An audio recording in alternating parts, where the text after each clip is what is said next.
Halo, selamat pagi. Assalamualaikum warahmatullahi wabarakatuh. Senang sekali kita kembali berkumpul, kembali bertemu di Perspektif Indonesia pada hari Sabtu 5 Juni 2021 kali ini.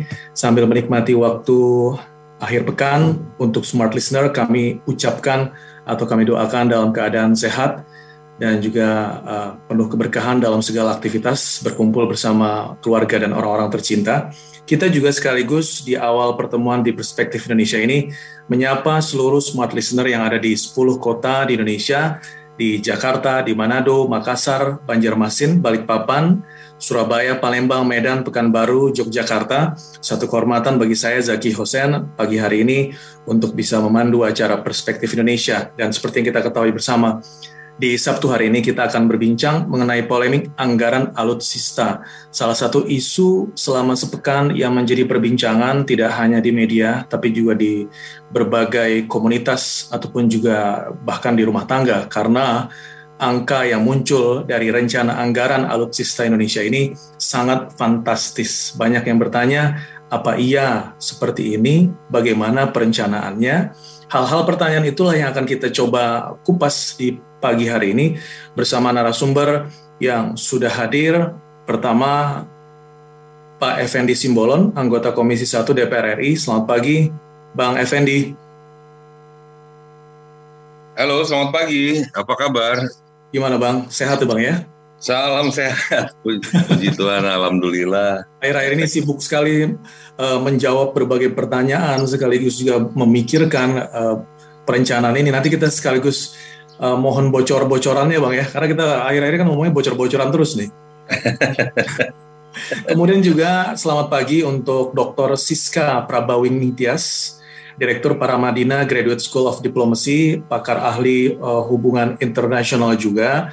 Kemudian juga dikenal Mbak Siska sebagai ahli keamanan ya, ahli keamanan dan lingkup hubungan internasional. Selamat pagi Mbak Siska. Selamat pagi Mas Husen. Baik, terima kasih. Terima kasih ada waktu untuk hadir ya. Kita juga sambil menunggu Ibu Koni untuk bergabung. Kemudian juga nanti akan ada Mas Araf, maksud kami, ada Mas Araf dari Imparsial, atau juga kita kenal akhir-akhir ini sebagai anggota Koalisi Masyarakat Sipil untuk Reformasi Sektor Keamanan. Saya awali perbincangan kita dengan Pak Effendi terlebih dahulu. Pak, apa kebaruan? Karena kemarin Pak Effendi sudah mempertanyakan mengenai anggaran yang fantastis ini. Apakah ada kebaruan dari Kementerian Pertahanan? Mereka sampaikan sebenarnya mekanismenya begini loh, sebenarnya nanti begini loh formula yang akan disampaikan. Ini tidak hanya sampai 2024 loh, ini ternyata untuk 25 tahun nanti. Bagaimana Pak yang terbarunya? Recording. Using. Bang Effendi, masih bersama kami? Ya, selamat pagi. Gimana? Iya. Kita awali dengan kebaruan nih, Bang Effendi. Kebaruan dari yang mungkin Anda temukan dari Komisi 1 DPR.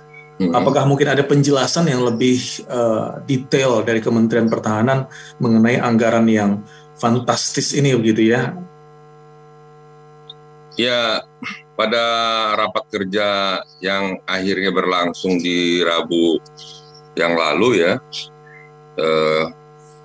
dari pertanyaan hampir semua anggota DPR mengenai topik yang sangat aktual di masyarakat tentang rancangan Perpres tentang belanja pengadaan Al-Hankam itu ya. Iya. Kemudian Pak Menhan menjelaskan di rapat itu, walaupun kita minta konsepnya itu tidak diberikan. Jadi beliau hanya menyampaikan mengenai dari sisi data keberadaan TNI saat ini yang kategorinya sangat rahasia. Walaupun sebenarnya sudah rahasia umum, sebenarnya menjadi apa yang terjadi atau yang menjadi keadaan real di TNI ya. Nah, atas apa yang berkembang informasi di luar, dan kami kan secara resmi kan belum pernah mendapatkan rancangan itu, konsep itu seperti apa, karena dalam rapat-rapat atau pembahasan sebelumnya dengan baik dengan menteri maupun dengan level di bawahnya kan belum pernah kita mendengar kita mendengar justru dari luar kan, justru kita jadinya melakukan poin klarifikasi ini apa, seperti apa, kenapa harus diperpreskan sebuah renstra dan renstra yang 5 renstra dalam kurun waktu 25 sampai 28 tahun ke depan ini seperti apa? Apakah ini berkesinambungan dengan renstra yang sekarang sedang berjalan dan bagaimana desain arsitekturnya 25 tahun ke depan? Dan juga jadi dalam perencanaannya Komisi 1 tidak diajak begitu ya, Bang Effendi ya? Memang kita pada posisi nanti mereka meminta atau menjelaskan dan meminta persetujuan. Seperti memberikan proposal begitu ya? Ya, atau dalam hal penganggarannya. Tetapi kalau dari sisi bagaimana desainnya, arsiteknya, itu kan lebih ke ranahnya TNI, ranah mereka. Menhan sebagai yang punya kewenangan membuat kebijakan tentu harus mengelaborasi seluruh kepentingan atau yang menjadi hal-hal yang direncanakan oleh 3 matra ya, 3 angkatan maksudnya. Nah ini kita pertanyakan semua dan Pak Menhan ya menjelaskan gitu ya bagaimana. Jadi untuk kita karena keadaan TNI saat ini begitu ya mengkhawatirkan, prihatinkan, ya kita semua sepakat. Kemudian kita bagaimana membuat terobosan untuk modernisasi, kita juga sepakat. Tetapi seperti apa skemnya, seperti apa proposalnya, karena ini semuanya untuk pengadaan alutsista dalam bentuk pinjaman luar negeri. Ya, dan ini ada pengikatan di 2,5-3 tahun ke depan, seluruh keputusannya diambil dan kemudian skim pembiayaan juga oleh lender kepada vendor juga tuntas sampai 2024, tetapi cicilannya sampai tahun 2044. Ini semua kan tentu memerlukan pembahasan yang detail. Jadi jangan disalahartikan kita sepertinya begitu ya. Jangan disalahartikan seperti Komisi 1 tidak setuju begitu saja begitu ya. Iya, jadi jangan dulu kita berbicara setuju nggak. Kalau untuk modernisasi TNI kita semua setuju lah. Ya. Semua yang di Indonesia ini, bangsa Indonesia pasti setuju. Tapi bagaimana, itu kan harus detail diungkap semua. Bagaimana dengan keadaan keuangan negara kita, dengan keadaan pandemi saat ini, bagaimana kemampuan melunasinya, cicilannya, dan apa saja yang dibelanjakan, bagaimana salah pengadaannya, dan seterusnya itu kan detail.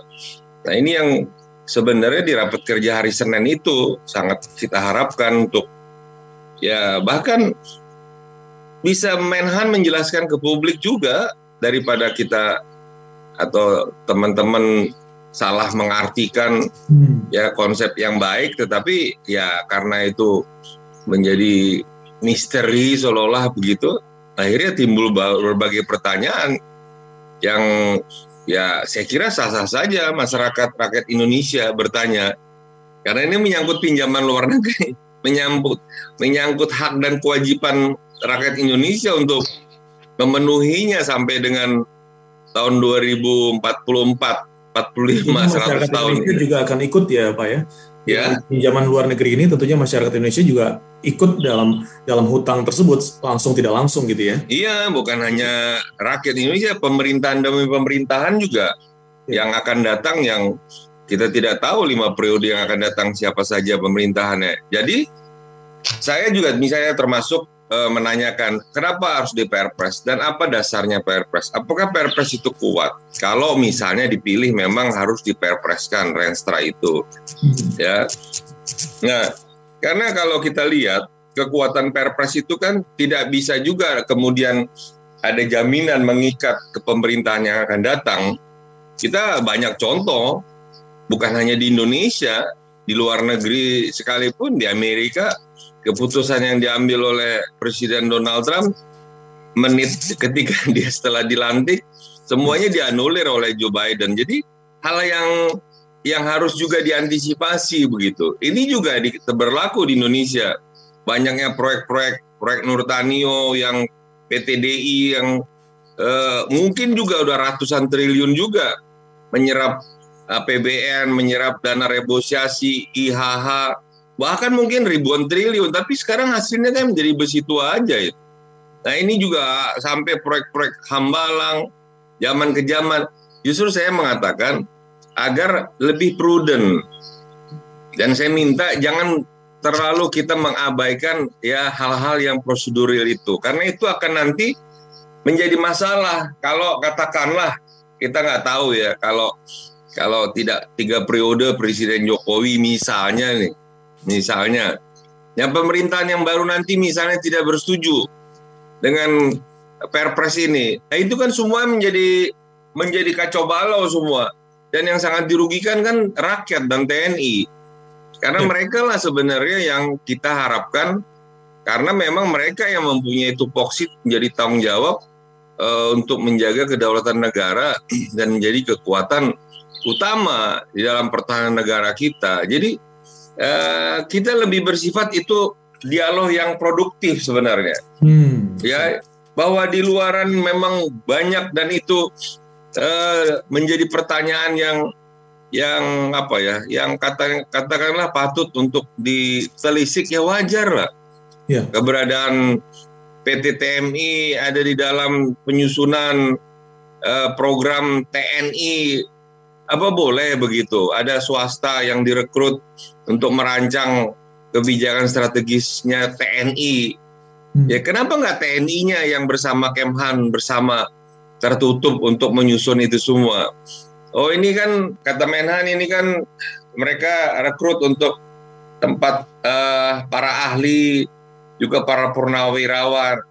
Memangnya di TNI itu nggak ada yang ahli? Ya kan, kalau nggak ada yang ahli terus buat apa mereka ada semua? Saya kira itu nggak pas lah ya. Jadi banyak gitu, kita meminta agar transparan itu jangan disalahartikan bahwa kita bukan merah putih begitu. Kalau masyarakat seperti ini, seperti pagi ini kita diskusi, ya saya juga mudah-mudahan kita Mas Jeki juga siapin makanannya, mengundang dari pihak Kemhan sebenarnya, Mas. Iya, kita sudah mengusahakan, Bang. Kita mengusahakan, tapi memang ada beberapa alasan, ada beberapa kegiatan juga sehingga tidak ada perwakilan yang bisa hadir ya, disayangkan memang. Gitu ya. Ya memang jadi jangan kita terkesan itu hanya mengkritisi kemudian oposan, tapi kita lebih berdialog yang terbatas yang memang untuk konsumsi publik. Yeah, kita memahami ini semuanya kan masih lebih banyak, lebih domain masalah rahasia negara ya. Betul. Ya. Itu yang kita khawatirkan, Bang Effendi. Sebenarnya ini masih dalam bentuk perencanaan, tapi sudah kemudian quote unquote sudah bocor ke publik, dan masyarakat yang tidak mengetahui lebih detail ataupun juga masih sangat awam dengan anggaran perencanaan, mereka melihat angka 1.750 triliun itu saja sudah fantastis, sudah sangat mengagetkan, apalagi dengan situasi seperti sekarang. Goal atau keinginan kita di diskusi kita kali ini, kita sampaikan kepada masyarakat, terutama smart listener di 10 kota, untuk bisa memahami sebenarnya ini masih dalam penggodokan atau nanti bagaimana dari Komisi 1-nya. Mas Al-Araf juga sudah bergabung. Selamat pagi, Mas. Kita akan lanjutkan dulu diskusinya usai break berikut ini. Tetap bersama kami di Baik, Smart Listener, kembali lagi kita di Perspektif Indonesia dengan tema kita polemik anggaran alutsista. Narasumber yang sudah hadir ada Bang Effendi Simbolon, anggota Komisi 1 DPR RI. Nanti juga akan bergabung Bu Koni Rahakundini, pengamat pertahanan. Kemudian sudah ada juga Mbak Siska Prabawintias, Direktur Paramadina Graduate School of Diplomacy. Dan ada Mas Al-Araf, Ketua Sentra Inisiatif dan anggota Koalisi Masyarakat Sipil untuk Reformasi Sektor Keamanan. Tadi saya sudah menyapa Mas Al-Araf sebelum break. Selamat pagi, Mas. Selamat pagi, Mas. Baik, kita tadi sudah sempat berbincang dengan Bang Effendi. Mas Al-Araf mungkin juga sudah mengikuti beberapa menit terakhir kali ya, karena tadi saya lihat Mas Al-Araf juga sudah bergabung. Saya coba menyampaikan atau mengutip kata-kata atau kalimat yang disampaikan oleh Mas Dhanil Anzar selaku Jubir Kemenhan. Beliau katakan bahwa sebenarnya sangat disayangkan angka atau juga dokumen itu sampai bocor ke masyarakat, sedangkan dari kementerian sendiri masih dalam penggodokan. Dalam kementerian sendiri ini belum final, belum selesai, tapi surprise tentunya masyarakat yang sudah melihat dan mendapatkan pemberitaan ini. Bahkan dari kementerian sendiri akan mengusut siapa yang akan membocorkan hal tersebut. Saya langsung deh ke Mas Al-Araf untuk melihat hal ini. Ini yang kita khawatirkan, yang bocornya dokumen ini, atau memang dari perencanaannya yang terlalu fantastis, Mas? Terima kasih, Mas. Ya. Menurut saya ada dua isu itu ya. Yang pertama terkait dengan informasinya, yang kedua terkait dengan substansinya. Kalau terkait dengan informasinya, pada prinsipnya sektor pertahanan dan keamanan itu adalah public goods ya. Dia menjadi barang publik gitu. Analogi bahwa sektor pertahanan hanya dimonopoli oleh aktor pertahanan keamanan itu runtuh sejak Indonesia menggunakan demokrasi sebagai sistem politik, sehingga sektor pertahanan dan keamanan pun menjadi ruang lingkup yang menjadi bagian dari public goods, barang milik publik itu. Konsekuensinya adalah dia harus tunduk dan patuh dalam prinsip-prinsip good and clean governance atau pola pemerintahan yang bersih dan baik. Apa implikasinya adalah semua kebijakan yang strategis yang terkait dengan publik, termasuk salah satunya anggaran pertahanan, tentu penting mendapatkan ruang konsultasi dan partisipasi publik. Gitu. Nah, apalagi jika kemudian pemerintah mengambil ruang baru dalam melakukan modernisasi alutsista yang itu dengan agenda perencanaan yang jauh lebih besar dari yang sebelumnya. Di mana sebelumnya melalui program MEF dari 2009-2014 anggaran direncanakan 150 triliun, 2014 sampai 2019 juga hampir sama, tiba-tiba nolnya tambah 1 nih, jadi 150 triliun menjadi 1.700 triliun gitu. Tambah 01 plus tambah 200 triliun kira-kira begitu. Nah, dalam kerangka itu tentu wajar lah kalau kemudian publik menganggap ada apa dengan persoalan ini. Terlepas terkait dengan polemik informasi ini dari mana atau apa, tapi fakta yang menunjukkan adalah memang partisipasi dan konsultasi publiknya minim dalam sektor pertahanan untuk merancang agenda-agenda strategis sektor pertahanan gitu. Nah, padahal sektor pertahanan dan keamanan adalah ruang publik, menjadi bagian dari public goods yang publik belum memahami dan dengan alutsista itu merupakan berasal dari pajak rakyat, itu APBN itu juga berasal dari pajak rakyat.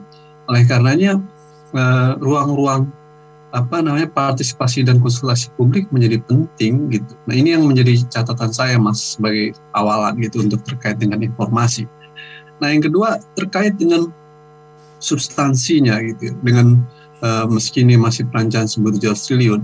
Saya ingin bilang bahwa diskusi tentang anggaran pertahanan itu tidak berada dalam ruang yang kosong. Gitu. Dia berada dalam ruang yang sangat ditentukan oleh bagaimana pendekatan kita di dalam membangun sektor pertahanan. Gitu. Pendekatan dalam membangun anggaran pertahanan bisa dengan melihat dalam aspek perspektif defense capability-nya, bisa dilihat dalam perspektif threat assessment-nya, bisa dalam perspektif lainnya. Dia ada banyak pendekatan, tapi intinya semua pendekatan itu perlu mempertimbangkan aspek rasionalitas dalam perumusan anggaran. Mengukur aspek rasionalitas ada beberapa dimensi. Pertama, dihitung tentang realitas kondisi sosial ekonomi negara itu satu. Kedua, perlu dilihat dan hitung tentang orientasi, visi, strategi, dan kebijakan pertahanannya. Yang ketiga, doktrin pertahanannya seperti apa. Yang keempat adalah bagaimana tentang kepastian terkait dengan transparansi dan akuntabilitas di sektor pertahanan. Nah, beberapa aspek itu menjadi ukuran yang kemudian kalau diakumulasikan baru memunculkan rasionalitas bahwa dalam pembangunan pertahanan kita memang kita perlu melakukan modernisasi alutsista dengan tahapan seperti ini. Tapi secara prinsip di semua negara pembangunan kekuatan pertahanan itu dalam situasi damai tidak ada yang dilakukan dalam satu malam, Mas. Atau dalam 1 tahun semua langsung selesai. Semuanya dilakukan secara bertahap dan berjenjang. Kenapa? Karena anggaran untuk sektor pertahanan itu jumlahnya pasti besar, sementara anggaran negara terbatas, sehingga pemerintah dituntut untuk membuat program jangka pendek, menengah, dan panjang. Itu logika yang harus dibangun gitu, bukan dengan dalam jangka waktu tertentu harus selesai pembangunan kekuatan pertahanan. Nggak bisa, karena dalam sebuah negara banyak sektor-sektor lain yang juga harus dipikirkan di luar sektor pertahanan gitu. Mas Aras, jumlah anggaran yang fantastis tersebut sebenarnya termasuk dalam Renstra ya, jadi rencana strategis sampai 25 tahun yang akan datang begitu ya Mas. Jadi memang ada, apakah memang itu sebenarnya ada perencanaan dong Mas, dari jangka pendek, menengah, sampai panjang begitu? Ya kalau dari dinamika informasi yang beredar kira-kira kan begitu ya. Rencana jangka panjang katanya ini kan saya kan untuk ini maka membutuhkan kepastian 25 tahun akan diperpendek menjadi dalam jangka 2,5 tahun sampai 2024. Nah ini menurut saya logik yang sebenarnya nanti justru akan membebani anggaran di sektor pertahanan itu sendiri gitu. Nah buat saya logika itu hanya mungkin terjadi jika memang Indonesia secara faktual memandang bahwa dalam 2,5-3 tahun ke depan ada kemungkinan ancaman perang secara nyata dengan negara lain gitu ya. Sehingga kemudian ada upaya kita melakukan mobilisasi secara masif tentang kapasitas pertahanan. Tapi dalam bacaan buku postur kebijakan pertahanan yang dibuat oleh Kementerian Pertahanan, nyaris dari jangka pendek, menengah, dan panjang, Indonesia relatif kecil sekali kemungkinan perang dengan negara lain. Ada problem tentang konflik Laut Cina Selatan, tetapi tidak sampai kemudian prediksi dalam kemungkinan perang dalam jangka pendek atau menengah. Bahkan Indonesia lebih mengedepankan aspek diplomasi Mas dalam penyelesaian konflik antar negaranya. Indonesia membangun mekanisme ASEAN Security Community di kawasan ASEAN, membangun kerjasama dan lain sebagainya untuk membangun kooperatif security tadi. Jadi plus ditambah doktrin pertahanan kita yang defensif aktif gitu ya. Oleh karenanya kita memang tidak sedang melakukan agresi orientasi pertahanannya dalam konteks juga dalam situasi yang sebenarnya relatif damai. Karena harus dilakukan secara bertahap. Di bagian itu mungkin saya pun sebagai kita masyarakat sebagai awam kita lihat untuk apa kita butuh alutsista yang canggih atau yang baru dengan teknologi yang mutakhir gitu ya. Kita sedang tidak berperang atau juga tidak berencana untuk berperang lah begitu ya. Tapi andaikan kita bandingkan dengan perusahaan seperti sebuah perusahaan media, kita butuh kamera yang baru, iya karena dia terus menghasilkan konten baru dan segala macam, tidak seperti militer tadi.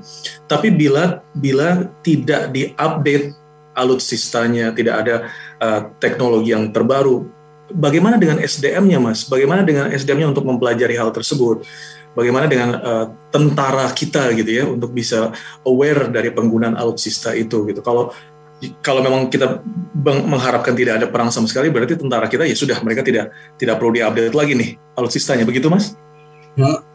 Logiknya begini, itu dalam perspektif threat assessment ya tentang perang. Tapi dalam perspektif defense capability, maka kita harus tetap berpikir pembangunan kekuatan pertahanan harus terus berjalan. Jadi modernisasi alutsista itu sebuah kemutlakan Mas, keharusan. Karena menurut kebijakan postur pertahanan kita jauh dari ideal. Kurang lebih kita hanya siap 50% itu dari angkatan laut, darat, dan udara. 50% kita lagi dalam kondisi yang tidak siap pembangunan kekuatan pertahanannya ya. Untuk pesawat tempur terbatas, kapal selam terbatas, dan lain sebagainya. Nah oleh karena itu sejak 2009 kita sudah membuat tahapan-tahapan untuk menuju itu Mas. Jadi soal modernisasi alutsista itu sebuah keharusan. Upaya untuk meningkatkan kekuatan pertahanan juga sebuah keperluan gitu. Namun kalau kita lihat dari baca kecenderungan, maka realitas bacaan kita dalam konteks ekonomi dan lain sebagainya, kita perlu melakukan pembangunan kekuatan pertahanan secara bertahap pada periode 5 tahun ke depan. Kemarin dalam jangka waktu 2014 sampai 2019, di mana kita nggak mengalami kondisi krisis pandemi saja gitu ya, akibat pandemi ini, kita mengalokasikan 150 triliun per 5 tahun. Jadi per tahunnya dengan sistem multi-year kira-kira ada 30 triliun untuk alutsista. Jadi dalam konteks itu seharus dengan program yang secara bertahap kita akan menuju dari minimum esensial sampai optimum force tadi. Meski sekarang masih dalam tahap minimum essential force tadi. Nah, dalam konteks itu sebenarnya untuk peningkatan kekuatan pertahanan modernisasi alutsista tetap perlu dilakukan di 2019 sampai 2021 dengan berpijak dalam realitas ekonomi dalam situasi yang krisis pandemi ini menggunakan skema yang sebelumnya, yakni 150 triliun per 5 tahun itu, Mas. Walaupun pemerintah merasa dan Kementerian Pertahanan itu kurang karena ada realitas kebutuhan yang sangat urgent dan terbatas dan lain sebagainya, ya bisa sangat mungkin naik, tetapi jangan sampai naik kira-kira 10%, berapa persen dari 150 triliun ke 1.700 triliun ya. Mungkin naik 150 triliun ke 250 triliun atau ke 300 triliun itu masih possible, Mas. Tapi kalau dari 150 tahun sebelumnya untuk 5 tahun terus ada program mau ke 1.700 triliun, itu sungguh luar biasa menurut saya. Lonjakan yang luar biasa itu. Padahal kita tahu bahwa kita menghadapi situasi krisis pandemi, banyak persoalan pengangguran, persoalan kesehatan, banyak masyarakat nggak dapat akses ke rumah sakit, akhirnya kemudian meninggal karena persoalan pandemi. Ini situasi yang harusnya anggaran negara difokuskan untuk pemulihan ekonomi dan pemulihan kesehatan masyarakat. Tapi tidak boleh melakukan upaya penguatan alutsista, itu tetap penting dalam meningkatkan defense capability, cuman dilakukan secara bertahap tadi. Baik, 150 triliun sebelumnya juga, Mas, tidak sepenuhnya 100% terserap anggarannya. Ini supaya lebih detail, Mas. Mas Araf sangat mengetahui hal ini. Pengajuan saat 2019 ya, Mas ya, itu 150 triliun. Jadi dia per 5 tahun lah 150 triliun. Dari 2009 ya, Mas? Dari 2009, maaf. Nah, kalau 1.750 triliun tersebut itu dianggarkan sampai 2044 tadi, itu masih make sense kah, Mas? Ya kalau dilakukan secara bertahap, begitu ya, kita hitung aja peningkatannya berapa persen gitu. Kan yang harus dilihat nggak hanya angka-angka, Mas, gitu. Saya harus melihat dengan realitas pertama, bagaimana realitas defense capability, persepsi threat assessment, dan lain sebagainya. Tapi secara umum teks gitu ya, sederhana, dari 150 ke 2024 naik ke 1.700, itu menurut saya terlalu berlebihan gitu ya. Peningkatan dari 150 ke 1.700. Kalau dari 150 triliun di 5 tahun sebelumnya naik ke 250 ke 300 itu masih masuk akal, Mas Zaki. Baik. Berikutnya kita coba juga diskusi dengan Mbak Siska, dan saya juga ingin sampaikan apa yang disampaikan oleh Majen TNI Rodon, Direktur Saham dari Menhan. Dia sampaikan bahwa sebenarnya 25 tahun itu adalah batas usia dari alutsista kita, begitu ya. Nah, alutsista kita menurut Pak Rodon sudah tidak hanya tua, tapi juga sudah usang. Karena memang harus ada perbaikan. Mbak Siska, kita lanjutkan setelah jeda berikut ini ya. Tetap bersama kami di Perspektif Indonesia. Baik, halo, selamat pagi seluruh smart listener. Kembali lagi kita di Perspektif Indonesia ya. Bagi Anda yang baru bergabung dan mungkin sedang bertanya-tanya apa isu kita, pembahasan kita di hari Sabtu ini, kita membahas mengenai polemik anggaran alutsista bersama Simbolon, anggota Komisi 1 DPR RI, ada Mbak Siska Prabawin Ningtyas, Direktur Paramadina Graduate School of Diplomacy, dan Mas Al Araf, Ketua Sentra Inisiatif dan anggota Koalisi Masyarakat Sipil dan Reformasi Sektor Keamanan. Kita juga saat ini masih menunggu kehadiran Ibu Koni Rahakundini, pengamat pertahanan. Kita lanjutkan juga diskusi kita. Tadi kita sudah mendengarkan perspektif yang diawali dari Bang Effendi Simbolon, kemudian juga Mas Al-Araf, selanjutnya ada Mbak Siska. Sebelumnya saya coba menyampaikan hal ini, Mbak, yang saya temukan ya. Dari Global Firepower, dia menempatkan posisi militer Indonesia itu di urutan ke-16 dunia dari 138 negara di dunia. Jadi Indonesia lebih unggul dari 4 negara tetangga. Malaysia di posisi 44, Vietnam di posisi 22, Singapura posisi 51, dan Thailand posisi 23. Indonesia sendiri di tahun 2020 berada di posisi 16. Nah, jadi kekuatan militer ini juga equals dengan alutsista itu yang juga penting untuk dipikirkan. Alutsista yang penting untuk tidak hanya masalah permajaan ya, tapi juga mengikuti teknologi. Namun kalau kembali lagi pertanyaannya, kalau dengan anggaran 1.750 triliun gitu ya, triliun rupiah tersebut sepertinya fantastis dan agak menyeramkan. Bagaimana dengan perspektif Mbak Siska nih untuk melihat isu ini? Silakan, Mbak. Terima kasih Mas Zaki. Sebelumnya saya mohon izin kalau jaringan internet saya agak kurang stabil ya, jadi saya minta izin nggak buka kamera. Oke. Pertama yang ingin saya garis bawahi tadi Mas Zaki mulai dengan data dari Global Fire Index ya, kalau nggak salah ya Mas ya. Betul, Global Fire. Itu sebenarnya kalau kami di lingkungan riset akademi, nanti Mas Aal juga bisa cerita, kolega saya itu kira-kira agak dipertanyakan gitu ya, indeks parameternya seperti apa ya gitu, cara dia mengukur indeks gitu ya, seakan-akan memberikan reflektif kesan we are fine gitu ya. Tadi garis poin dari Mas Aal bicara bahwa modernisasi alutsista itu adalah sebuah kemutlakan gitu ya. Tapi ukuran bahwa kalau mungkin saya dari perspektif HI diplomasi gitu ya, reflektif posisi sebuah negara dibandingkan negara lain, ada geopolitik di situ gitu ya, bahwa sebuah negara tidak berdiri atau hidup di ruang vakum, kira-kira begitu. Jadi kami menghindari menggunakan reflektif global fire sebenarnya, karena apakah itu mereflektifkan realitas, saya sendiri masih meragukan. Mungkin pertama itu yang akan saya garis bawahi. Nah, tadi terkait dengan persepsi angka fantastis atau tidak, itu sebenarnya saya lihat ada 3 hal mengapa publik kemudian muncul pertanyaan itu, dan menurut saya ini proses wajar dalam sebuah demokrasi kira-kira gitu ya Mas Zaki ya. Betul. Tadi kalau dari poinnya Pak Effendi Simbolon dalam proses di DPR, memang dalam proses penganggaran tadi Mas Aal juga bilang ini bukan one day tip off terus terjadi gitu ya. Ada proses yang memang perlu perencanaan matang, karena alutsista ini mahal loh Mas gitu ya. Jadi mahal atau tidak fantastis itu kan relatif terkait tentang apa yang kita beli. Nah, jadi saya kira pertanyaan publik dan proses ini tidak bisa difahami dalam ruang vakum, karena ada momentum yang kemudian kalau saya sendiri malah senang kemudian publik mulai memberikan atensi terhadap sektor pertahanan ini gitu ya, karena ini termasuk tadi sudah disebutkan juga bahwa pembelian ini kan pakai uang rakyat gitu ya kira-kira ya. Jadi rakyat berhak tahu gitu.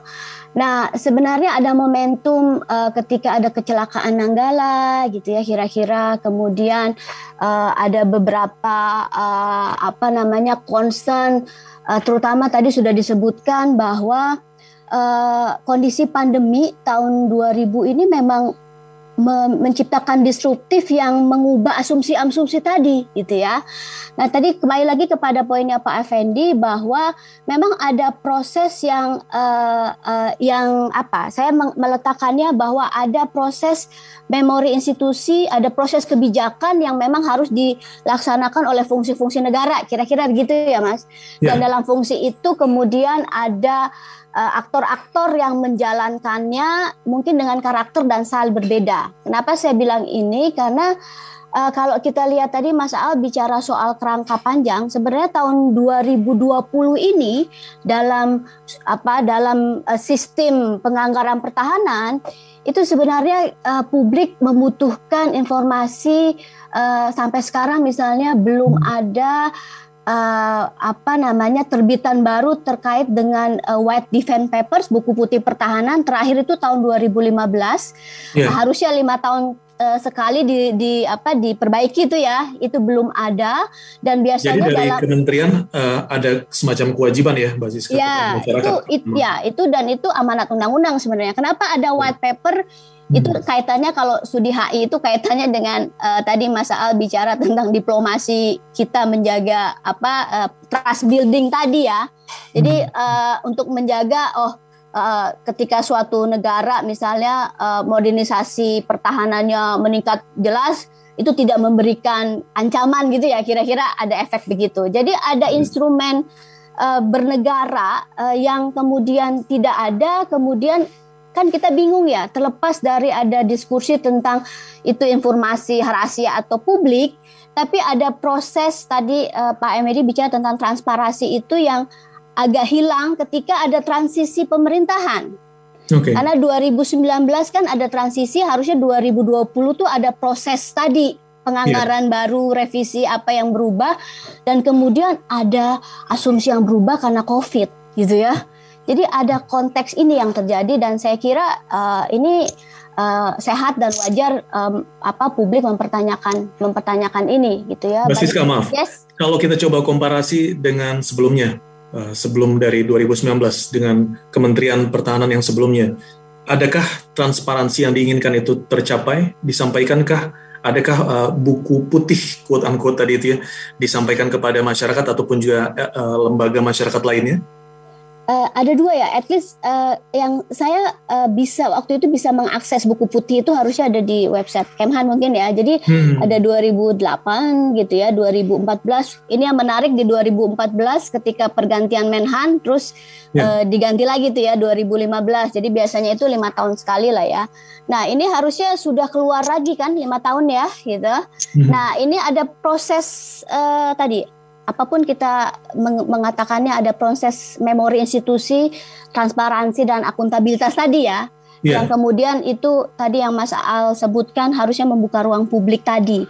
Nah ini belum ada gitu ya. Jadi proses ini mungkin belum ada karena ya tadi ada konteks COVID, asumsi tadi bicara tentang pajak, kemudian kemungkinan untuk nanti kita punya hutang, itu kan ada asumsi-asumsi ekonomi ya. Yang seharusnya disampaikan ya Mbak ya. Ya, dan itu kan dihitung juga loh Mas, gitu ya. Asumsi-asumsi itu kan APBN ya, gitu. Ya, at least misalnya setidaknya nih kami di PGSD teman-teman mahasiswa itu misalnya simulasi data ya, di awal pandemi itu kita coba simulasi data terkait dengan dampak pandemi, misalnya mencoba menyocokkan kalau skenario pertumbuhan ekonominya tetap minus atau segala macam gitu ya. Dan memang karena COVID ini bayangkan kegiatan dunia ekonomi dipaksa untuk berhenti gitu ya kira-kira ya. Dan ekonomi kan itu slow down, sehingga ada koreksi pertumbuhan ekonomi ini gitu loh.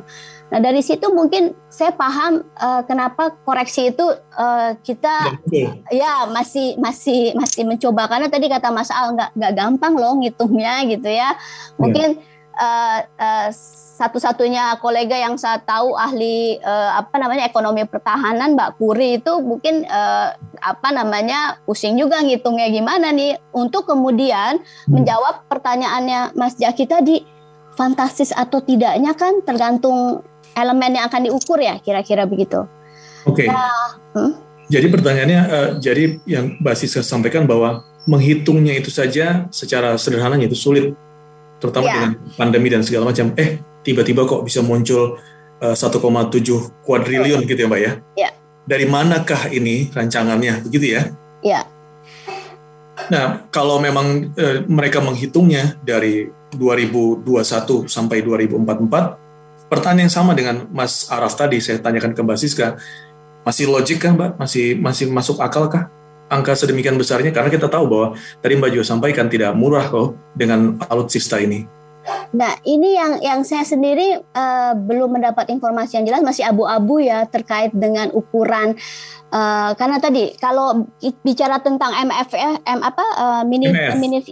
itu kan selesai tahun 2020, nanti ada 2024 gitu ya.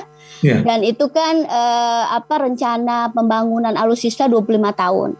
Nah, ketika kita bicara yang dikatakan fantastis itu, apakah itu bagian dari siklus yang ini atau itu bagian dari proyeksi untuk membangun ke 2044, 25 tahun lagi yang tadi disebutkan oleh Mas Araf gitu ya.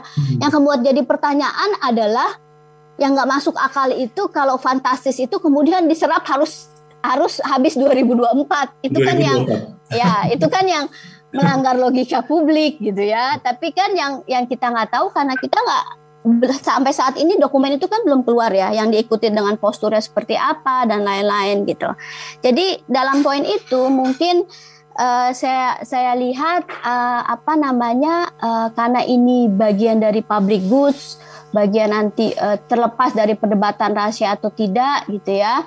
harus ada komunikasi publik yang baik sebenarnya dalam setiap sebuah kebijakan publik ya, karena itu kan menggunakan pajak rakyat gitu kira-kira. Iya, memang itu yang kita tunggu sekarang ya, Mbak Siska ya, karena masyarakat hanya terus terpatri dalam pikiran, dalam bayangannya angka yang fantastis saja, sedangkan penjelasan dari Kementerian Pertahanan itu tidak sepenuhnya bisa dicerna dengan baik, karena memang katanya masih dalam perencanaan, masih dalam penggodokan gitu ya, jadi memang belum final sebenarnya. Nah kalau dikatakan ini belum final, berarti memang harusnya kita memberikan waktu, begitu ya, untuk ikut bersama-sama menghitung dari anggaran ini. Ya, itu tadi kalau kita bicara tentang secara teori ya, proses penganggaran sebuah sistem alutsista itu kan memang jalurnya dari ada ada hitung-hitungan dulu dari eksekutif gitu ya. Kemudian kan itu karena APBN kan harus ada komunikasi dengan parlemen, kira-kira ketok palu gitu ya. Nah ini kan baru diproses itu kayaknya kira-kira gitu ya. Tapi karena tadi publik juga kan karena ini kebijakan publik ya, kita perlu mengamati juga gitu ya. Nah ini yang terjadi kan kayak referensi atau standar publik untuk melihat ini normal atau wajar itu kan instrumennya berkurang karena ada dokumen yang harusnya bisa jadi domain publik nggak ada gitu ya Mas ya, kira-kira gitu. Jadi saya kira sebenarnya kita juga menunggu-nunggu nih rancangan baru gitu ya. What defense paper-nya seperti apa, posturnya seperti apa. Saya kira kalau ini terjadi nih, kalau dalam siklusnya kan dari eksekutif nanti ke parlemen, nanti ada proses implementasi, ada evaluasi, kira-kira kan begitu ya kalau siklus penganggaran. Ini kan baru di awal mau ke parlemen kira-kira begitu ya. Dan saya kira publik juga punya keinginan tentu, apalagi tadi ada konteks sosial yang kemudian karena ada Nanggala dan lain-lain itu kan jadi posisinya makin meningkat gitu ya kira-kira. Mbak Siska, sebelum kita jeda terlebih dahulu, ada satu saja nih singkat saja, karena tadi Mbak Siska sempat mengatakan Global Fire ini harus kita pertanyakan ya datanya, apakah memang sesuai atau tidak. Kalau mereka menempatkan Indonesia di posisi 16 dari 138 negara dunia dari kekuatan militer, dan itu memang belum bisa kita katakan 100% benar. Kalau dari Mbak Siska sendiri, begitu, melihatnya kita udah di mana nih posisi kita? Apakah kita sudah cukup baik, terutama dalam masalah alutsista ya? Atau kita memang harus merombak, mereformasi, bagaimana? Sebenarnya itu keperhatian kita bersama. Tadi sebelumnya Mas bicara soal ada statement dari Bang Rodon gitu ya, Dirjen Strahan, ada yang aus dan lain-lain gitu.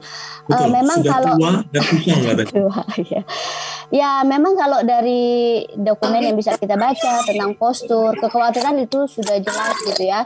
Dan mungkin yang publik juga ketika kita bicara detail, anggaran pertahanan itu kan tidak 100% itu buat beli alutsista ya. Ada juga buat sumber daya dan lain-lain gitu ya. Tapi kalau bicara tentang konteks alutsista sekarang, dengan visi setidaknya di visi postur sebelumnya ya, mau jadi brown Wetinaver, kemudian jadi green, jadi blue, dan jangan lupa kita nih negara dengan panjang pantai paling luas loh Mas. Jadi yang sebelumnya mungkin kekuatannya lebih basic ke darat, kita perlu kekuatan maritim yang luar biasa nih, dan itu kan nggak mahal ya. Untuk mengontrol laut yang sangat luas itu nggak mahal dan nggak mudah gitu ya. Jadi kalau dikatakan kita harus tenang dengan itu, saya sendiri harus mengatakan tidak ya. Kita agak was-was juga kalau melihat datanya gitu ya. Tapi kan itu sesuatu ya, itu tadi dinamika kami di studi keamanan kan ada rahasia ya, jangan ketahuan nanti kita gampang ini. Berarti kita nggak problem dengan kalau memang mau reformasi alutsista ini, tapi please lebih transparan, kayak gitu ya Mbak Siska ya. Kita break terlebih dahulu, kita akan kembali lagi usai jeda berikut ini. Tetap bersama kami.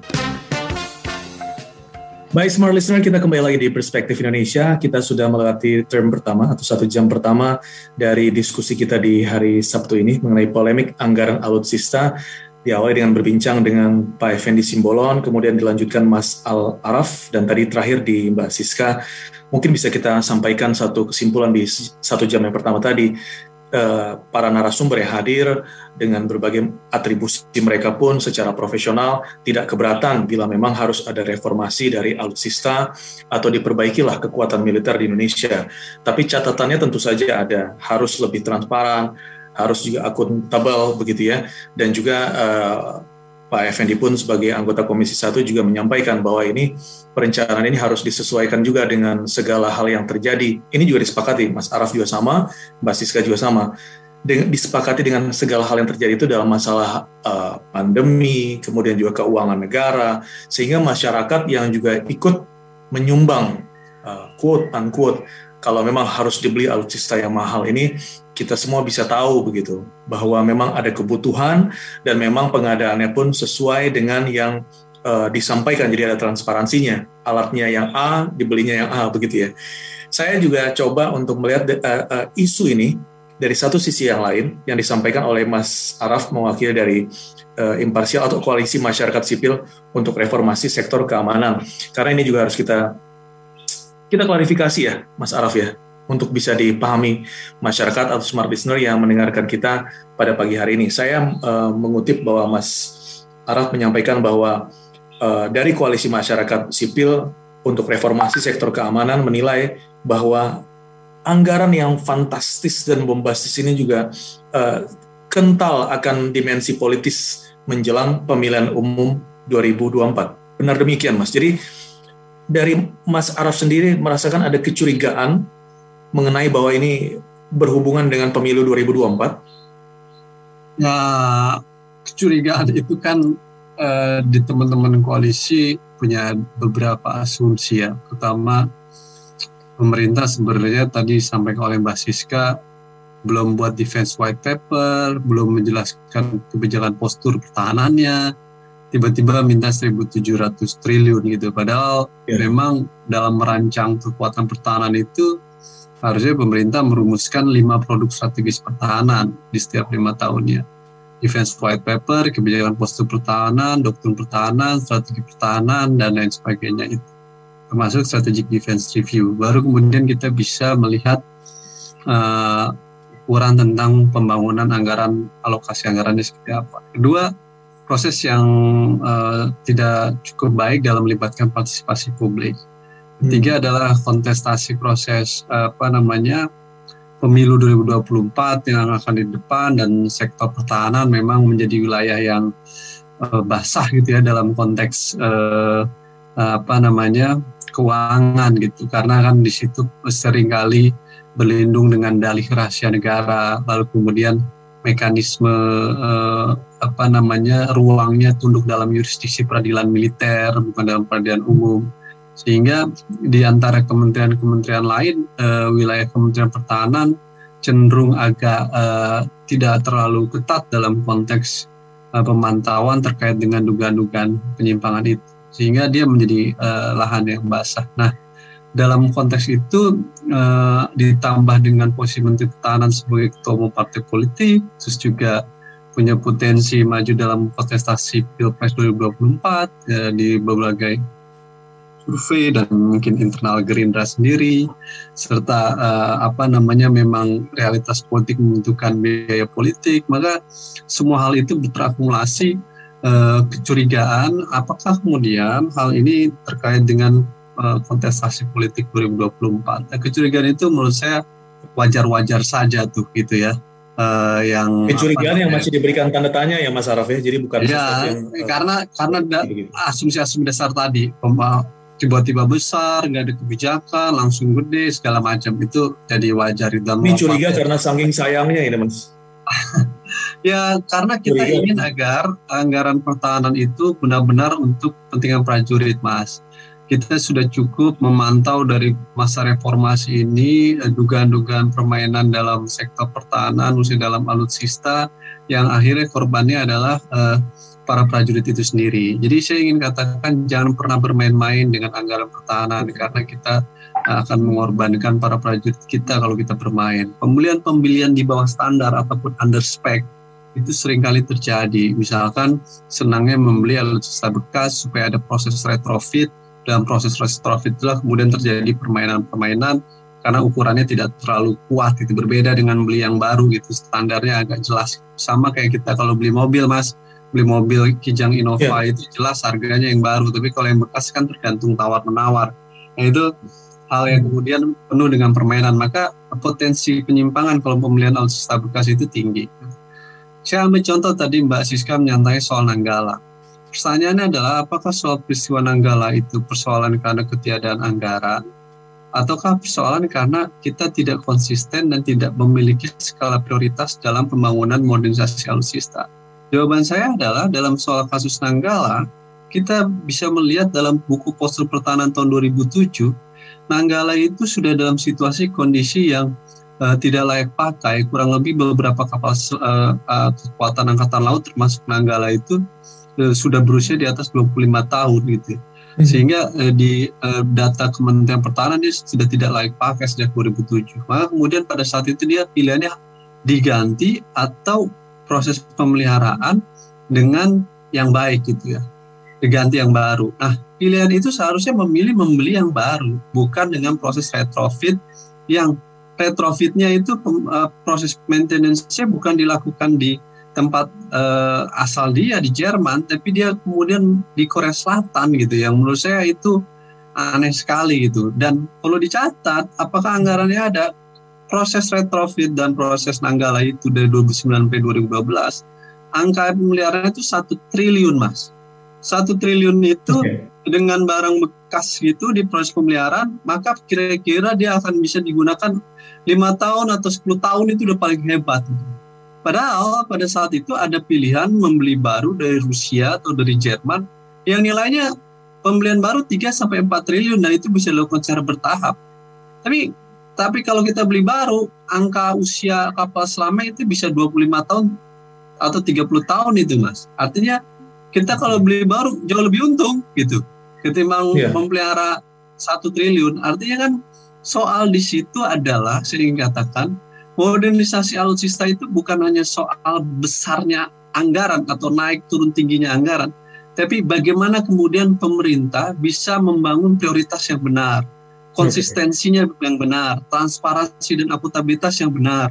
Nah ini hal-hal, lalu kemudian keempat, pihak-pihak ketiga, broker dan lain sebagainya itu harus dipangkas. Kita miris dalam beberapa kasus permainan pihak ketiga, misalnya dalam kasus Sukhoi cukup sangat kental terjadi sehingga terjadi markup. Akhirnya kondisinya alutsistanya dari bawah under spec. Para prajuritnya kasihan dong menggunakan alutsista bekas, beli yang baru di bawah standar. Kenapa? Karena ada permainan-permainan tadi. Nah ini yang harus dibongkar. Jadi menaikkan anggaran pertahanan tanpa transparansi dan akuntabilitas itu sama saja memberikan cek kosong, Mas. Gitu. Dan itu yang kemudian cek kosong itu potensial sekali untuk disalahgunakan. Jadi kita harus berpikir out of the box bahwa peningkatan komodisasi penting, tetapi hal-hal lainnya harus diperbaiki itu gitu tentang beberapa aspek tadi, Mas Aki. Baik Mas Araf, saya langsung ke Bang Effendi untuk menyambung lah, karena ini juga sebagai salah satu pembicaraan di Bansyakama kita bahas mengenai anggaran yang luar biasa. Tapi yang sekarang berikut ini saya coba untuk mengutip apa yang disampaikan Mas Araf, bahwa ada satu politik yang kental menuju 2024 dengan anggaran ini. Anda melihat itu kan hanya sebuah kecurigaan sebenarnya. Tapi apakah ada kecurigaan lain juga yang Bang Effendi rasakan dari anggaran yang fantastis ini yang memang harus segera untuk diluruskan? Apakah memang ada sisi politisnya dari hal ini, Bang Effendi? Saya tidak ingin ya ikut dalam cawe-cawe urusan kecurigaan begitu ya. Itulah kemudian saya ingin di rapat kerja itu ya dipaparkan secara formal, secara resmi, sehingga kita mengetahui apa yang menjadi proposal atau konsep yang menjadi terobosan dari Pak Menhan ya, dalam rangka untuk kita mencari solusi di tengah-tengah ketersediaan dana untuk melakukan modernisasi khususnya dalam pengadaan alutsista untuk jangka 25 tahun ke depan. Di sisi lain ada peluang menurut info Pak Menhan berbagai produsen senjata di dunia untuk memberikan kredit ekspornya, dan ada lender yang menyediakan dengan ya term and condition yang lunak, dan di sisi lain ada peluang yang momentum bagus dan seterusnya. Oleh karenanya ya kita kupas saja, kita ulas, kita kupas. Nah, tapi memang kita belum bisa secara komprehensif ya, karena draftnya, konsepnya kita tidak pernah bahas point to point gitu. Yang berkembang kan di publik informasi yang menurut Menhan itu bocor, malah mau diproses hukum. Jadi bergeser persoalannya, bergeser ke arah yang tidak substansial gitu. Yang ingin diketahui oleh rakyat itu kan sebenarnya apa sih yang menjadi proposalnya, apa yang jadi desain mozaik arsitek dari Pak Menhan untuk dijadikan dasar kebijakan atau rencana induk TNI 25 tahun yang akan datang. Dan itu kan tidak hanya di saat pemerintahan sekarang, itu kan berlaku kalau nanti itu menjadi rencana induk, maka akan kita sepakati sampai 25 tahun yang akan datang. Nah itu yang saya kira harusnya ditanggapi secara konstruktif gitu, yang produktif dari sisi saya ya. Jadi saya tidak ingin menduga-duga apa, walaupun saya juga ikut tanya juga, apa sih PT TMI itu, apa iya itu hanya partai tertentu berisi untuk mengelola perencanaan, kenapa harus cawe-cawe PT di dalam program penyusunan konsep strategis negara di bidang pertahanan? Kenapa tidak pelibatannya hanya internal TNI, Mabes TNI, TNI Angkatan Darat, Angkatan Laut, Angkatan Udara, dan Kemhan saja? Ini kan mereka yang punya otorisasi, yang dibawa sumpah. Kenapa ada lagi? Kenapa tidak pelibatan KKIP misalnya? Kalaupun ingin ada pelibatan dari komite yang oleh undang-undang memang dilahirkan untuk membuat juga katakanlah ikut pendampingan dalam penyusunan program gitu. Okay. Nah ini semua. Sebelumnya Bang Effendi, kami mohon maaf volume di monitor yang di samping untuk bisa dikecilkan terlebih dahulu. Iya ya. Terima kasih. Iya, ini ada 2 device soalnya saya dekat saya. Sebentar. Iya. Terus gimana Mas? Iya, dikecilkan terlebih dahulu Bang. Volume dikecilkan saja. Baik. Iya. Berarti memang pertanyaannya dari ada PT TNI tersebut, kemudian juga ada beberapa hal yang memang harus diklarifikasi dari Kementerian Pertahanan itu ya, Bang Effendi ya. Walaupun dan memang kita sama-sama menunggu sebenarnya kejelasan yang harus segera disampaikan begitu ya. Iya, walaupun ya kadang-kadang ada juga anggota dewan yang menyatakan sudah pernah menerima, sudah tahu apa. Jadi kadang-kadang kita ini malu juga lah dilihat rakyat Indonesia ya. Tahu dari mana kamu? Orang dijelasin aja belum. Draftnya aja belum pernah. Kemarin itu pertemuan 7 jam kita nggak pernah lihat draftnya, kita nggak lihat konsepnya. Hanya dipaparkan ini loh TNI itu, saya kira bukan rahasia umum, itu bukan rahasia, itu rahasia umum. Bagaimana usia tank kita, usia kapal kita itu sih berapa hari kita boleh bisa mampu bertempur, udah 3 hari itu rahasia umum. Anak-anak di SD juga tahu itu. Jadi poinnya bukan di situ, poinnya konsep Anda ingin pengadaan alutsista sejumlah 1.700 triliun dalam kurun waktu 25 tahun, dan Anda tetapkan di pemerintahan ini, kemudian itu mengikat 5 pemerintahan yang akan datang, baik dalam speknya, dalam aturannya, skemanya, kemudian dalam sisi pembelanjaannya dan sisi keuangannya. Itu bagaimana? Apa kuat dasar Perpres? Apa iya ada kepatuhan dari pemerintah yang akan datang? Belum apa-apa kita lihat sekarang. Misalnya batch 1, batch 2 pengadaan kapal selam Korea Selatan aja sudah kita tidak lagi ikuti. Kita tidak lagi mengalokasikan dana yang sudah dialokasikan Menteri Keuangan aja oleh Kemhan tidak ditindaklanjuti. Jadi belum jauh aja, masih dicontoh langsung, itu satu case aja di Angkatan Laut. Sudah tidak ada kontinuitas dari kebijakan-kebijakan sebelumnya. Nah, konon lagi ini, itulah yang sebenarnya. Ya. Kami harus potong dulu, kita break dulu terlebih dahulu. Ya. Kita lanjutkan lagi usai jeda break. Terima kasih. Ada beberapa pertanyaan, ada satu pertanyaan juga dari smart listener yang sudah bergabung di Zoom di pagi hari ini. Nanti kita akan coba elaborasi dengan narasumber yang hadir. Tetap bersama kami di Perspektif Indonesia.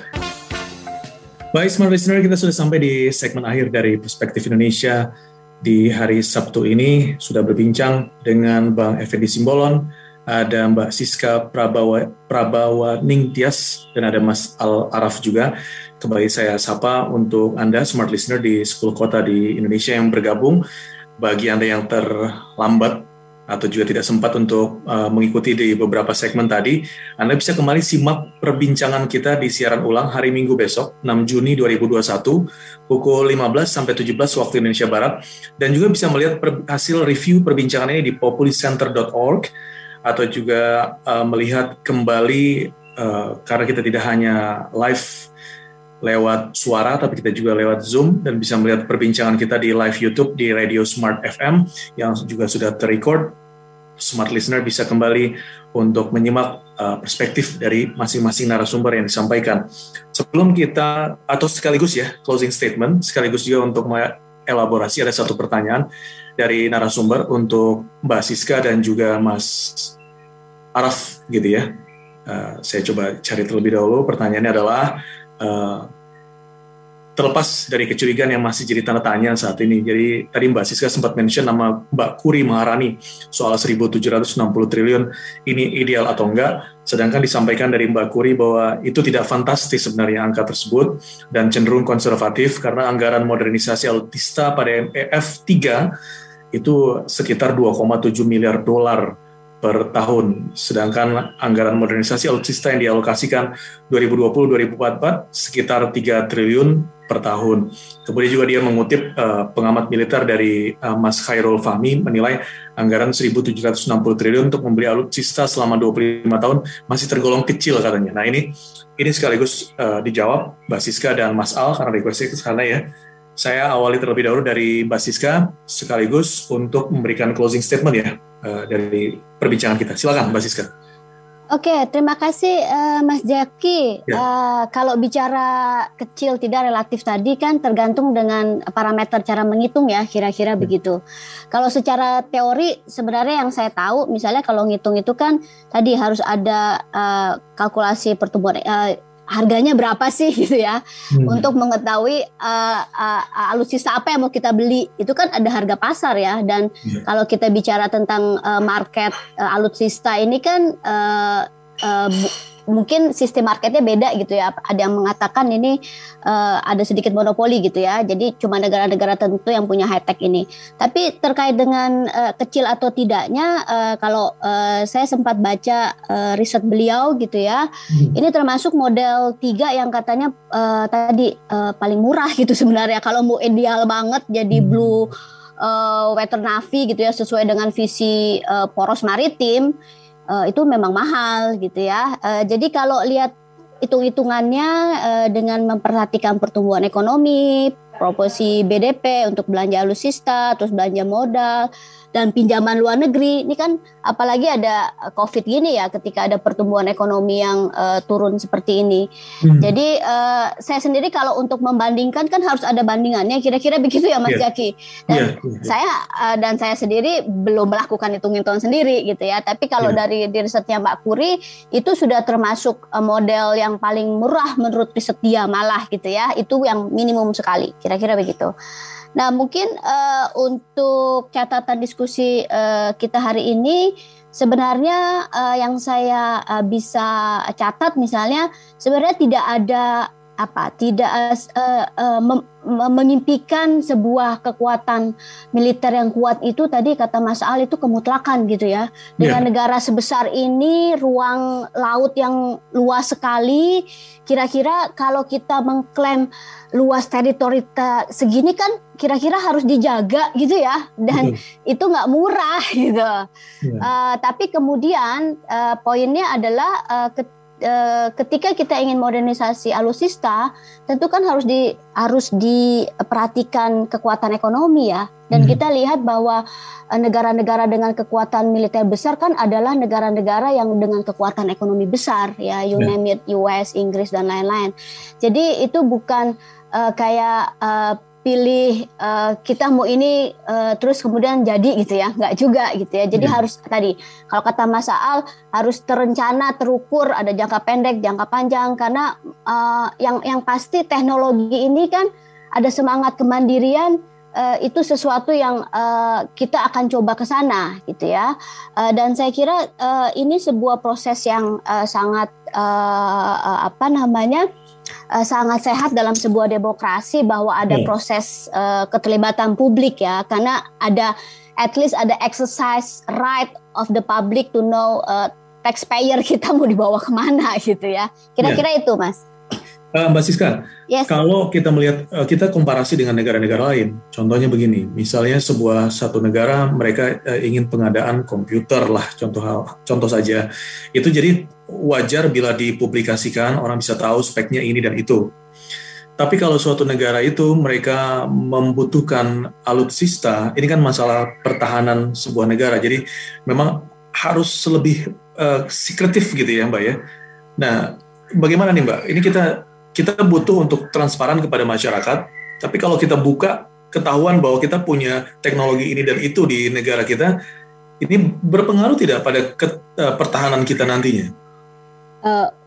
Wah, itu pertanyaannya sangat teoritis HI banget ya, dalam konteks ya tadi, itu kan persepsi threat gitu ya, bahwa ada istilah balance of power misalnya. Jadi persepsi bahwa ketika kita tahu negara at least tetangga atau negara lain punya kekuatan militer yang punya kapabilitas, misalnya sekarang nuklirnya bisa jangkauan mana dan lain-lain, itu kan tentu menciptakan threat perception tadi gitu ya kira-kira.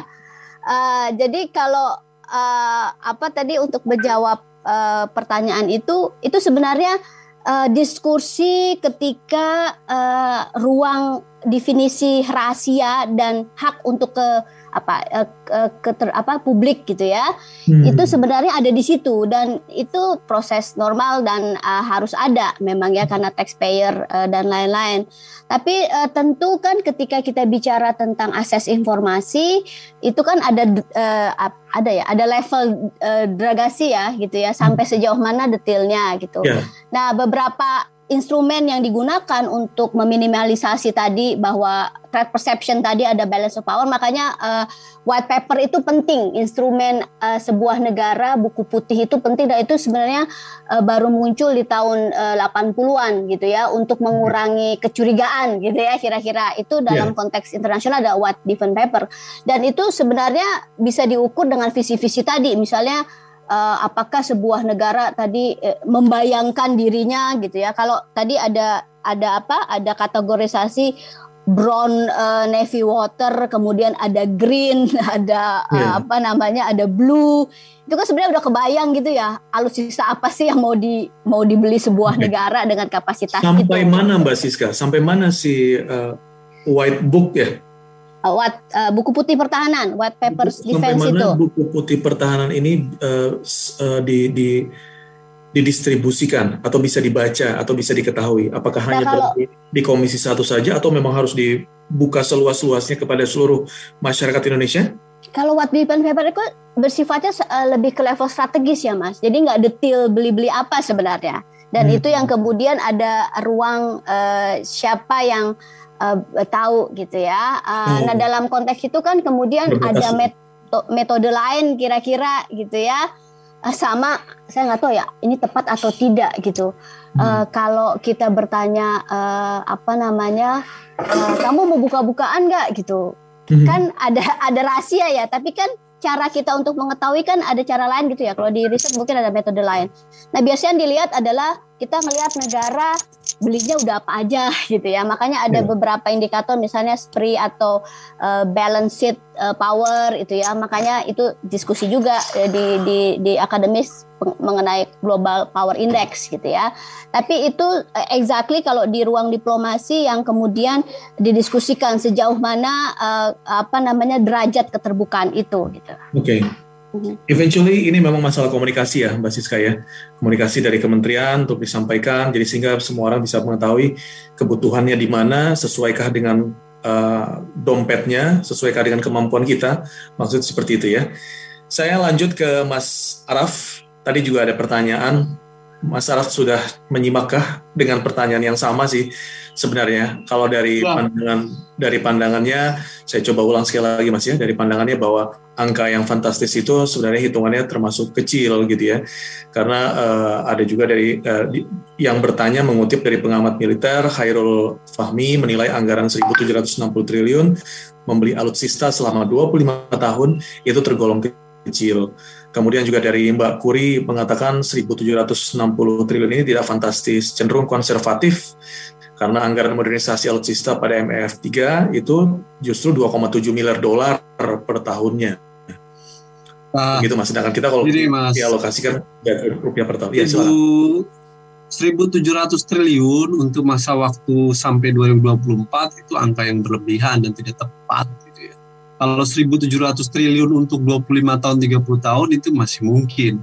Tapi kan ini tidak. Ini 1.700 triliun di rancangan tersebut yang akan habis dalam jangka waktu 2,5 tahun. Di rancangan Perpresnya bunyinya begitu. Artinya 1.700 triliun dalam rancangan Perpres itu yang beredar di publik, itu sampai 2024 harus habis gitu. Nah itu jangka waktu yang sangat pendek dan menghabiskan 25 ke 2,5 tahun itu. Itu yang kemudian berlebihan gitu. Nah ini yang menurut kami keliru gitu. Bila di Perpres direvisi kemudian dijadi 2044 masih masuk akal begitu ya Mas ya? Kalau 1.700 triliun untuk jangka pendek, menengah dan panjang dalam jangka waktu bertahap itu masih mungkin. Tapi kalau 1.700 triliun untuk diselesaikan sampai 2024 itu yang menurut saya tidak rasional dan berlebihan gitu Mas Zaki. Ya. Nah di rancangan Perpresnya adalah 1.700 triliun itu untuk jangka waktu 2,5 tahun ini 2024 harus selesai. Itu satu poin ya. Yang kedua, jadi itu bermasalah. Yang kedua adalah ini dari utang loh, gitu loh. Nah beban utang Indonesia itu sudah sangat besar gitu. Nah kalau dalam jangka waktu pendek ini sampai 2024 kita harus utang 1.700 triliun, wah beban anggaran utang negara semakin tinggi. Menteri Keuangan pusing itu nanti bayar bunga utang Indonesia. Belum lagi kita harus berpikir itu akan menjadi beban buat masyarakat kita, buat orang rakyat itu untuk membayar utang sampai sekian lama gitu. Ini juga harus dipikirkan. Ketiga adalah dalam situasi pandemi seperti sekarang Mas, mana mungkin sih kita 1.700 triliun untuk dihabiskan sampai 2024 hanya untuk sektor pertahanan. Menurut saya itu berlebihan. Sebaiknya itu tetap kita fokus di pemulihan kesehatan dan pemulihan ekonomi kondisi sekarang. Nah, yang keempat adalah kalau dibaca rancangan Perpresnya itu ya, banyak beberapa keganjilan. Saya ambil contoh ya. Ada item untuk anggaran kontingensi, kurang lebih 20-30%. Itu angkanya kurang lebih sampai cukup fantastis ya. 20-30% itu angka untuk kontingensi dari 1.700 triliun. Apa itu kontingensi dalam pengadaan alutsista? Gitu. Untuk apa? Nah, dana kontingensi dalam realitas politik pertahanan dan anggaran itu anggaran-anggaran yang sangat mudah dan rentan untuk disimpangi Mas gitu. Dalam situasi-situasi itu. Nah, ini juga bermasalah dan tentang anggaran terkait dengan kontingensi apa itu. Jadi sangat mudah sebenarnya, kita belum melihat secara detail tadi sampaikan Pak Effendi Simbolon, tapi secara umum kita sudah bisa melihat bahwa ada beberapa hal problem gitu, misalkan item tentang kontingensi itu ya, meski ini masih rancangan, itu apa dan untuk apa ya, jadi itu saja sudah bisa terlihat. Nah, lagi-lagi saya ingin katakan bahwa proses-proses modernisasi alutsista ini itu harus terukur ya, maka seharusnya Kementerian Pertahanan itu buatlah produk strategis pertahanan dulu, buku putih, kebijakan postu dan lain sebagainya, jadi kita tahu ukurannya bagaimana. Nah, ke depan dalam konstruksi modernisasi alutsista harus ada konsistensi loh Mas Zaki, bahwa kan membangun alutsista itu jangan di setiap pemerintahan yang baru, Menteri Pertahanan yang baru seolah-olah menafikan agenda-agenda yang sudah dibangun dari sebelumnya, kecuali agenda sebelumnya memang terjadi persoalan atau penyimpangan atau masalah ya Mas ya. Tapi grand design kita itu ada ya. Dari 2007 kebijakan postur pertahanan itu diproyeksi sampai 2029. Itu udah ada tahapan-tahapannya. Jadi kalau kita baca meski tidak detail gitu ya, misalkan gitu Angkatan Darat dari angka 2007 sampai 2024 itu pembelian tank hanya akan membeli light tank dan medium tank. Kenapa? Karena doktrin perangnya tidak membangun perang kota tadi itu. Jadi kita tidak ingin membeli main battle tank gitu. Nanti setelah itu baru kita membangun main battle tank. Tapi apa yang terjadi coba? Di tahun 2009 sampai 2024 kita beli main battle tank gitu yang kemudian menimbulkan problematik. Jadi konsistensi dalam implementasi perencanaan juga menjadi problematika Mas di kita yang menjadi catatan. Jadi buat saya skemanya adalah balik saja ke skema semula sampai 2024 ini menggunakan anggaran skema 150 triliun tadi dengan 5 tahun gitu ya. Kalaupun ada kenaikan bolehlah kenaikan sampai 200 triliun itu masih masuk akal. Kalau 1.700 triliun itu sudah menurut saya sudah tidak rasional gitu ya. Nah, yang terakhir juga perlu dicatat dari 2009 sampai 2014 itu kita anggaran MMS 150 triliun loh Mas Jaki alokasinya. Tapi serapan anggaran cuma 60%. 2015 sampai 2019 itu 150 triliun tapi serapan anggaran 80%. Jadi angka 150 triliun aja kita tidak melakukan serapan anggaran sampai 100% gitu loh. Artinya ngapain yang sebelumnya saja tidak pernah total sampai 100% tiba-tiba minta ke 1.700 triliun. Ada apa ini? Gitu kan kira-kira. Yang kemarin aja 150 triliun nggak sanggup 100% kok gitu. Jadi buat saya kita akan bisa mencapai penguatan alutsista dengan baik kalau kita merancang dengan rasionalitas yang baik dan dalam konteks modernisasi alutsista harus dilakukan secara bertahap. Balik saja ke angka 150 triliun. Kalaupun naik ke 250 triliun itu masih masuk akal. Kalau ke 1.700 triliun sampai 2024, kasihan masyarakat yang lagi situasi pandemi seperti ini, butuh banyak pengangguran, lalu kemudian persoalan kesehatan, dan udahlah, janganlah hutang lagi dengan 1.700 triliun. Tadi saya cuma dikasih catatan, saya bingung ya, jubir Kemhan itu bicara 1.700 triliun itu tidak akan membebani APBN lah. Yang bayar utangnya siapa? Saya bingung itu loh. Statement-statement saya justru nggak masuk di akal saya, dan di mana-mana tidak akan membebani anggaran negara. Memang bayar utang pakai apa kalau membebani anggaran negara? Jadi hal-hal ini yang menurut saya, rumit, kompleks sehingga menimbulkan banyak persoalan serta kecurigaan dan asumsi-asumsi dasarnya tidak kuat. Jadi modernisasi kita perlu dilakukan secara bertahap dan gunakan saja skema yang sudah ada. Kalaupun naik secara rasionalitas yang baik dan benar gitu. Baik, Mas Araf. Kita masih ada satu segmen lagi, khusus nih buat Bang Effendi nih. Setelah jeda berikut ini Bang ya, kita tetap di Perspektif Indonesia. Baik, Smart Listener, kembali lagi di Perspektif Indonesia. Kita sampai di segmen akhir nih dari diskusi kita polemik anggaran alutsista. Dan jangan lupa, bagi Anda yang mungkin terlambat dan ingin mendalami lebih lagi dari diskusi kita di pagi hari ini, bisa menyimak di siaran ulang hari Minggu besok jam 15 sampai jam 17 waktu Indonesia Barat, atau Anda bisa juga melihat di live YouTube atau di YouTube dari Radio Smart FM. Kemudian ada reviewnya juga di populiscenter.org. Dan juga bagi teman-teman atau smart listener tepatnya juga ya, yang ingin memberikan komentar dengan diskusi kita hari ini, dipersilahkan mungkin nanti di minggu selanjutnya atau kapan kita bisa juga ikut membahasnya kembali. Ini sudah sampai tadi saya janjikan satu segmen khusus untuk Bang Effendi Simbolon. Ini indahnya demokrasi Bang ya. Semua bisa memberikan masukan, semua punya satu kecurigaan tadi itu, anggaplah kecurigaan positif, untuk membangun, untuk kita juga kecintaan kita terhadap militer di Indonesia, bagaimana perkembangan dan juga pertumbuhan ya, terutama bagi Bang Effendi juga yang terutama Komisi 1 yang memikirkan anggarannya, bagaimana terlaksana dari proposal yang disampaikan dari Kementerian Pertahanan. Sekaligus untuk menutup dan closing statement, silakan Bang Effendi. Ya, terima kasih atas diskusi kita yang cukup seru, walaupun harusnya ada dari pemerintah ya, khususnya dari Kemhan yang berimbang begitu. Saya juga tidak ingin menjadi juru bicaranya mereka ya. Jadi banyak hal yang saya tidak bisa sampaikan karena seharusnya itu datangnya dari pihak Kemhan. Tapi saya lebih bersifat mereportase aja, karena kita di dalam rapat itu kan sifatnya tertutup. Nah, tetapi yang disampaikan oleh teman-teman tadi, saya kira semuanya itu menjadi konsumsi yang baik ya, yang baik, positif.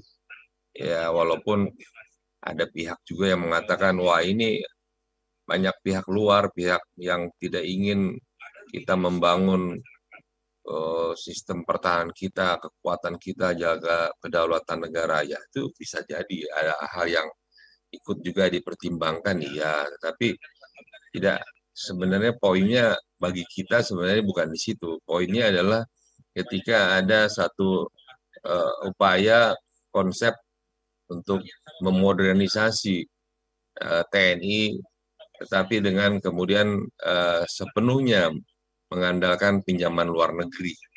Ya, jadi kalau postur pertahanan atau grand design yang akan dirancang 25 tahun ke depan, ya itu nanti khusus untuk pengadaan alutsistanya itu ditentukan dalam masa sekarang, dan itu belanjanya ya habis untuk sampai tahun 2024, tetapi kita mencicil ke pihak lender sampai tahun 2044-45.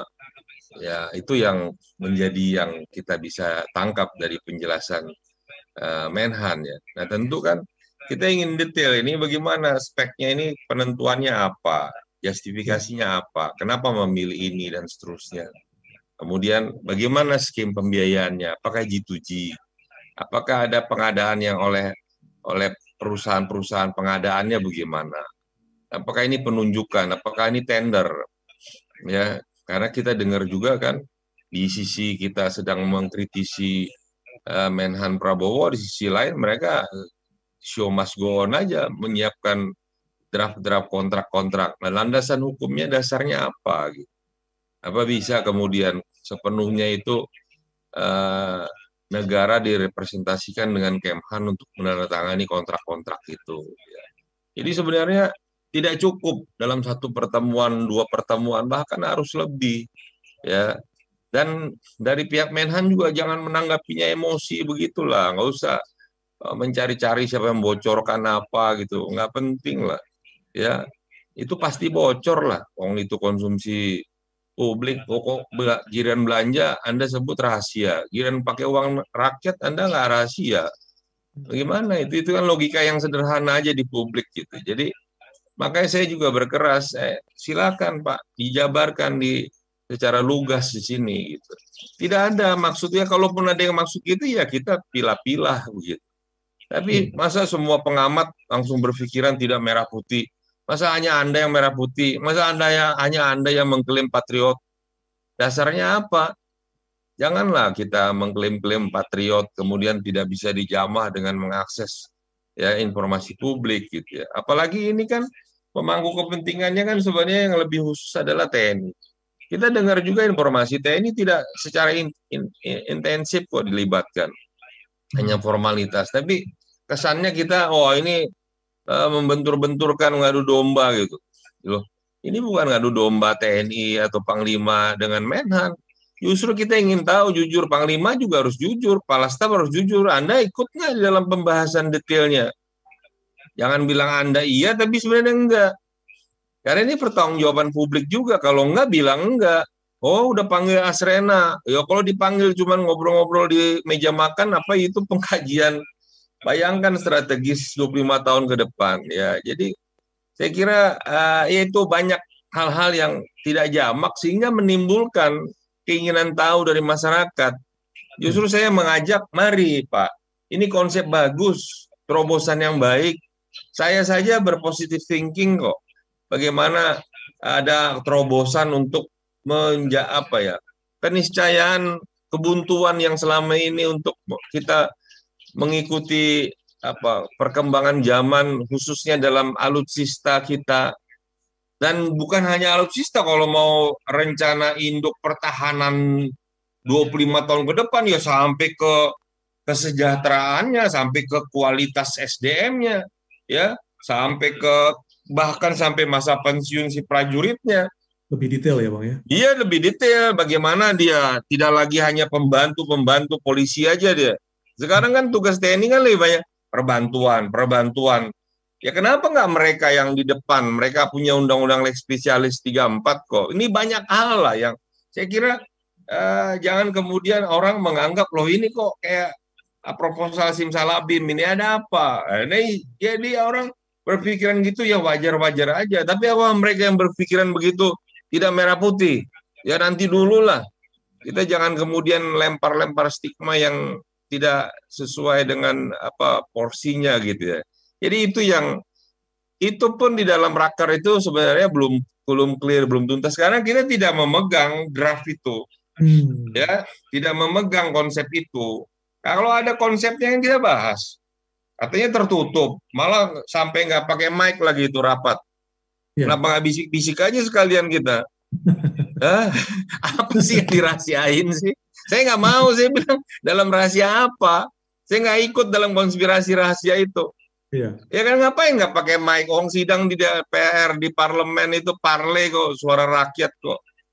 Ya semua yang punya pemangku kepentingan itu bukan hanya TNI, tapi rakyat Indonesia yang punya kedaulatan karena sishankam rata. Katanya sishankam, artinya sistem pertahanan rakyat semesta. Kesemestaan rakyat itu di mana? Kalau giliran Anda pembelanjaan, Anda pengadaan, Anda tidak ikutkan kesemestaannya. Anda hanya memperalat dia untuk ikut berperang saja. Ya nggak fair lah. Dengan kehadiran Pak Menteri kemarin di Senayan itu juga tidak serta-merta langsung menjawab segala pertanyaan ya Bang ya? Ya enggak, karena beliau juga tidak mempersiapkan papernya. Dia hanya menjelaskan slide-slide yang kategori sangat rahasia, yang menurut saya nggak ada rahasia, itu rahasia umum kok. Saya tanya sama Al-Arab, hafal di luar kepala bagaimana kondisi alutsista angkatan darat, laut, udara. Ya, Mbak Siska pasti hafal itu. Luar kepala bagaimana umurnya tank lebih tua dari saya, bagaimana kapal lebih tua, itu udah rahasia umum. Bagaimana jumlah peluru kita, bagaimana kemampuan tempur kita, itu udah. Bayangkan laporan-laporan dari Mabes TNI aja ribuan kali pelanggaran udara kita hanya bisa melakukan pencegatan secara basa-basi aja. Ya itu semua menjadi rahasia-rahasia yang kategorinya sudah konsumsi publik.